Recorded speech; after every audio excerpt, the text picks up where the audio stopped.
she needs to work for it. I don't see it. I don't see her working for it. Maybe she should work for it. I'm not saying that is good. That's what I want. I need to start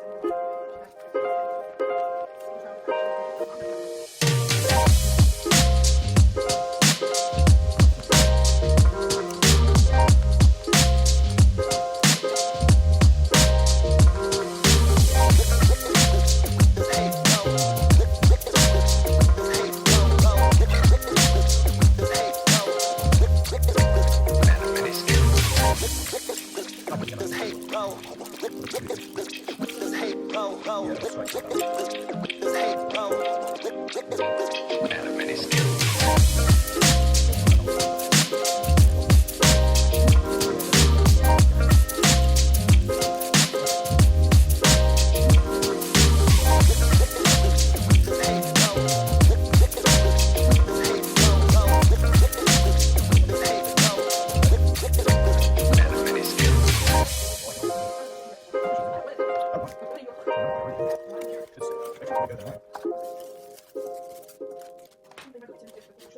Ревью. Чем больше ревью, тем больше продажи.